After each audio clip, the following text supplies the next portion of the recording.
കൊലപാതകം ചെന്താമര ഇങ്ങനെ പുറത്ത് വിലസിയെന്ന് നമ്മളെ ഏറെ ആശങ്കപ്പെടുത്തിയിരുന്നു. ഒടുവിൽ പോലീസ് അയാളെ പൊക്കി അകത്തിട്ടതോടു കൂടിയാണ് നമുക്കൊരു ആശ്വാസമായത്. ഇനിയിപ്പോൾ അയാളെ കസ്റ്റഡിയിൽ വാങ്ങണം, അതിനുശേഷം തെളിവെടുപ്പ് അടക്കമുള്ള കാര്യങ്ങളൊക്കെയുണ്ട്. അങ്ങനെ തുടർച്ചയായ മറ്റ് നിയമപരമായ നടപടിക്രമങ്ങളിലേക്ക് അന്വേഷണ സംഘത്തിന് പോകേണ്ടതുണ്ട്. ഇയാളെ ആലത്തൂർ സബ് ജയിലിലേക്കാണ് മാറ്റിയത്. എന്നെ 100 വർഷം ശിക്ഷിച്ചേക്കൂ, പുറത്തിറങ്ങേണ്ട എന്നാണ് ഇയാൾ കോടതിയിൽ പറഞ്ഞത്. ആ കോടതിയിൽ ഇയാൾ തെറ്റേറ്റു പറഞ്ഞതും രേഖയാക്കാനാണ് ഇപ്പോൾ തീരുമാനമായിരിക്കുന്നത്. വിവരങ്ങളുമായി നമ്മളോടൊപ്പം ചേരുന്നത് സച്ചിനാണ്. സച്ചിനൊക്കെ കുറേ ദിവസമായി ചെന്താമരയുടെ പുറകെയായിരുന്നു. ഈ പോത്തുണ്ടിയിലെയും നെന്മാറയിലെയും ഒക്കെ വനങ്ങളിലൂടെയുള്ള ഓട്ടമായിരുന്നു കുറേ ദിവസങ്ങളായി. Sachin, good morning. കുറേ ദിവസം ചെന്താമരയുടെ പുറകെ കാടും മലയും താണ്ടി ഓട്ടമായിരുന്നു. ക്ഷീണമൊക്കെ മാറി ഉഷാറായോ?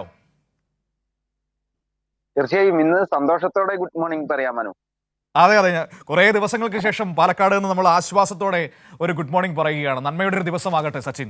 ഏതായാലും ക്ഷീണമൊക്കെ മാറിയതിൽ സന്തോഷം. നമുക്ക് കാര്യത്തിലേക്ക് കടക്കുമ്പോൾ ഇനിയിപ്പോൾ ഇയാളെ കസ്റ്റഡിയിൽ വാങ്ങണ്ടേ, തെളിവെടുപ്പിന് കൊണ്ടുപോകണ്ടേ? അത് അടുത്ത തലവേദനയാകും. കാരണം വെച്ചാൽ നാട്ടുകാരുടെ ഒരു കലിപ്പറിയാമല്ലോ. അപ്പോൾ തെളിവെടുപ്പിന് എത്തിക്കുക എന്ന് പറയുന്നത് പോലീസിനെ സംബന്ധിച്ചൊരു വലിയ വെല്ലുവിളിയാകും കസ്റ്റഡിയിൽ വാങ്ങിയതിനു ശേഷം.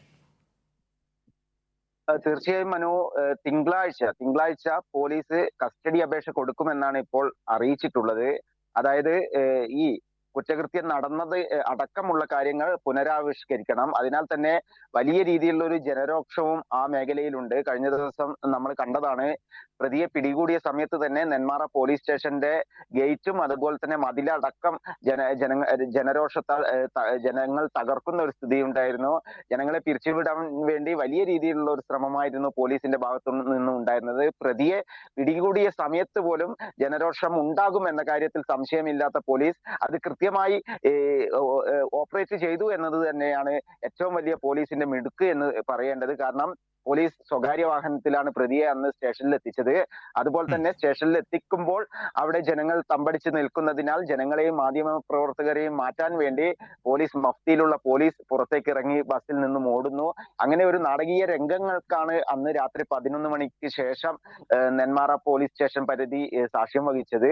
അത്തരത്തിൽ വലിയൊരു കൊടും കുറ്റവാളിയെ തന്നെ പോലീസിന് 36 മണിക്കൂറുകൾക്കകമാണ് പോലീസ് പിടികൂടിയത്. വലിയ ആക്ഷേപങ്ങളും അതേപോലെ തന്നെ ആരോപണങ്ങളൊക്കെ നേരിട്ടുകൊണ്ട് വലിയൊരു പ്രതിസന്ധിയിലായിരുന്നു ആ സമയങ്ങളിൽ പോലീസ്. എന്നാൽ പോലും അതിനെയൊന്നും വകവെക്കാതെ കൃത്യമായി പ്രതി ഈ പോത്തുണ്ടി നെല്ലിയാമ്പതി വനമേഖലയിൽ തന്നെ ഉണ്ടാകുമെന്ന ഉറച്ച വിശ്വാസത്തിൽ തന്നെ പോലീസിന്റെ നീക്കങ്ങളൊക്കെ വളരെ രഹസ്യമായിരുന്നു. എന്നാൽ മാധ്യമങ്ങളും അതുപോലെ തന്നെ മറ്റ് ആളുകളൊക്കെ പല വ്യാജ പ്രചരണങ്ങളും നടത്തുമ്പോൾ പോലീസിന്റെ കൃത്യമായ ജോലി ചെയ്തു. അങ്ങനെ ഈ കൊടുംകുറ്റവാളി രണ്ടുപേരെ മൃഗീയമായി വെട്ടിക്കൊലപ്പെടുത്തിയ ചെന്താമര എന്ന കൊടും കുറ്റവാളിയെ 36 മണിക്കൂറിനകം പോലീസ് വലയിലാക്കുകയായിരുന്നു. അതിനുശേഷമാണ് നെന്മാറ സ്റ്റേഷനിൽ നിന്നും പുലർച്ചെ 2:30 ആലത്തൂർ സ്റ്റേഷനിലേക്ക് പോലീസ് പ്രതിയെ മാറ്റുന്നത്. അവിടെയാണ് ആലത്തൂർ ഡിവൈഎസ്പിയുടെ കീഴിലാണ് കൃത്യമായ പഴുതടച്ച അന്വേഷണവും അതേപോലെ തന്നെ തെരച്ചിലൊക്കെ നടന്നിരുന്നത്. അതിനുശേഷം ആലത്തൂർ സ്റ്റേഷനിൽ എത്തിച്ച പ്രതിയെ ഇന്നലെ രാവിലെയോടുകൂടിയാണ് പാലക്കാട് SP അജിത് കുമാർ എത്തി ചോദ്യം ചെയ്തത്. അതിനുശേഷമാണ് കൃത്യമായ വിവരങ്ങളൊക്കെ ആരാഞ്ഞ് പകുതി വിവരങ്ങളും പോലീസ് മുഖവിലൊക്കെ എടുത്തിട്ടില്ല പ്രതിയിൽ നിന്ന് ലഭിച്ചത്. കാരണം പരസ്പര വിരുദ്ധമായ മൊഴികളാണ് പ്രതി നൽകിയിട്ടുള്ളത് എന്നാണ് അറിയാൻ വേണ്ടി സാധിച്ചത്. എന്നാൽ കൃത്യമായി പോലീസ് പിടികൂടിയതും അതേപോലെ തന്നെ എവിടെയാണ് ഒളിവിൽ കഴിഞ്ഞത് തുടങ്ങിയ കാര്യങ്ങളൊക്കെ മാധ്യമങ്ങളുമായി SP പങ്കുവച്ചു. ഉച്ചയോടുകൂടെ മെഡിക്കൽ കോടതിയിൽ പറഞ്ഞത് എന്നെ 100 വർഷം ശിക്ഷിക്കൂ, പുറത്തിറങ്ങണ്ട എന്നൊക്കെയല്ലേ കോടതിയിൽ പറഞ്ഞിരിക്കുന്നത്. അപ്പോൾ കോടതിയിൽ പറഞ്ഞ കാര്യങ്ങൾ കൂടി വളരെ വേഗത്തിൽ ആ രീതിയിൽ നിയമപരമായ രേഖകളാക്കി മാറ്റിയിട്ടില്ലേ ആ കുറ്റസമ്മതം? തീർച്ചയായും ആ ഒരു രഹസ്യ കോടതി പോലീസും അതേപോലെ തന്നെ കോടതിയിൽ പറഞ്ഞ കാര്യങ്ങളൊക്കെ ഒരു രഹസ്യ മൊഴിയാക്കാനുള്ള ഒരു തീരുമാനം എടുക്കുന്നുണ്ട്. കാരണം സ്വയം കുറ്റമേറ്റ് പറഞ്ഞിട്ടുണ്ട്. അത് കോടതി മുൻപാകെയാണ് കുറ്റമേറ്റ് പറഞ്ഞിട്ടുള്ളത്. അതിനാൽ തന്നെ അതൊക്കെ രേഖയാക്കി മാറ്റി ഈ കൊടും കുറ്റവാളിയെ പുറത്തിറങ്ങാൻ പറ്റാത്ത രീതിയിലുള്ള പഴുതടച്ച ശിക്ഷ നൽകാൻ വേണ്ടിയുള്ള നീക്കങ്ങളാണ് പോലീസിന്റെ ഭാഗത്ത് നിന്ന് നടന്നുകൊണ്ടിരിക്കുന്നത്. അതിന്റെ ഭാഗമായാണ് ഇന്നലെ കോടതിയിൽ 100 വർഷത്തോളം എന്നെ ശിക്ഷിച്ചോളൂ, ഞാൻ ഒറ്റക്കാണ് ഈ കൊലപാതകം ചെയ്തത് തുടങ്ങിയ കാര്യങ്ങളൊക്കെ കോടതി മുൻപാകെ പ്രതി ബോധിപ്പിച്ചിട്ടുണ്ട്. അതിനാൽ തന്നെ അത്തരം കാര്യങ്ങളൊക്കെ രേഖയാക്കി മാറ്റും. മറ്റൊന്ന് ഇനി തെളിവെടുപ്പാണ്. തെളിവെടുപ്പ് വലിയ ജനരോക്ഷം ഉണ്ടാകുമെന്ന കാര്യത്തിൽ സംശയമില്ല. അതിനാൽ തന്നെ എല്ലാം രഹസ്യമായ നീക്കത്തിലൂടെ മാത്രമേ നടക്കൂ എന്ന ഒരു കാര്യം പോലീസിന് വ്യക്തമാണ്. അതിനാൽ കൃത്യമായ സുരക്ഷയൊരുക്കിക്കൊണ്ട് പ്രതിയെ തെളിവെടുപ്പിനടക്കം എത്തിക്കണം. അവിടെ ഈ കൊലപാതകം പുനരാവിഷ്കരിക്കാനുള്ള ഒരു നീക്കവും പോലീസിന്റെ പോലീസിന്റെ ഭാഗത്ത് നിന്ന് നടക്കുന്നുണ്ട്. അതിനാൽ തന്നെ തിങ്കളാഴ്ചയോടുകൂടെ പോലീസ് കസ്റ്റഡി ആവശ്യപ്പെട്ടുകൊണ്ട് കോടതിയെ സമീപിക്കുമെന്നാണ് ഇപ്പോൾ അറിയിച്ചിട്ടുള്ളത്. മാത്രമല്ല, ഈ പോലീസ് സ്റ്റേഷൻ തകർത്തതുമായി പോലീസ് സ്റ്റേഷനിൽ അക്രമം അഴിച്ചുവിട്ടവർക്കെതിരെ പോലീസ് കേസെടുക്കുമെന്നും അറിയിച്ചിട്ടുണ്ട് മനു. തീർച്ചയായും അത് വളരെ പ്രധാനപ്പെട്ട കാര്യം തന്നെയാണ്. കാരണം നിയമവ്യവസ്ഥയെ വെല്ലുവിളിച്ചുകൊണ്ട് പോലീസ് സ്റ്റേഷനിലേക്ക് തള്ളിക്കയറുകയും പോലീസിൻ്റെ ഈ പറയുന്ന പോലീസ് സ്റ്റേഷൻ്റെ മതിലടക്കം ഗേറ്റുകളടക്കം തകർക്കുന്നത് നമുക്ക് കാണാൻ കഴിഞ്ഞു.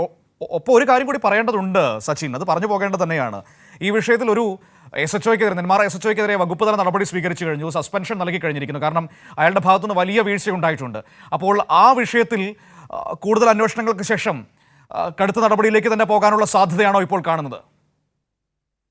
തീർച്ചയായും മനു, ഈ ഈ എല്ലാവിധ അന്വേഷണങ്ങളും അതേപോലെ തന്നെ പ്രതിക്കായുള്ള തിരച്ചിലും നടക്കുമ്പോൾ തന്നെയാണ് നെന്മാറ SHO മഹേന്ദ്ര സിംഹക്ക് സസ്പെൻഷൻ ലഭിച്ചിരിക്കുന്നത്. അതിനാൽ തന്നെ പോലീസിന്റെ ഭാഗത്ത് വീഴ്ച വന്നിട്ടുണ്ട് എന്ന് പ്രാഥമിക അന്വേഷണത്തിൽ തന്നെ പോലീസിന് ഉന്നത ഉദ്യോഗസ്ഥർക്ക് മനസ്സിലായിട്ടുണ്ട്. അതിനാൽ തന്നെ നിലവിൽ SHO സസ്പെൻഡ് ചെയ്തിട്ടുണ്ട്. മറ്റു ഉദ്യോഗസ്ഥർ, അതായത് മറ്റു ഉദ്യോഗസ്ഥർക്കും വീഴ്ച വന്നിട്ടുണ്ടെങ്കിൽ അവർക്കെതിരെയും വകുപ്പ് തല അന്വേഷണം പൂർത്തിയാക്കി റിപ്പോർട്ട് ലഭിച്ചതിന് ശേഷം നടപടി ഉണ്ടാകുമെന്നാണ് ഇന്നലെ പാലക്കാട് SP അജിത് കുമാർ അറിയിച്ചിട്ടുള്ളത്.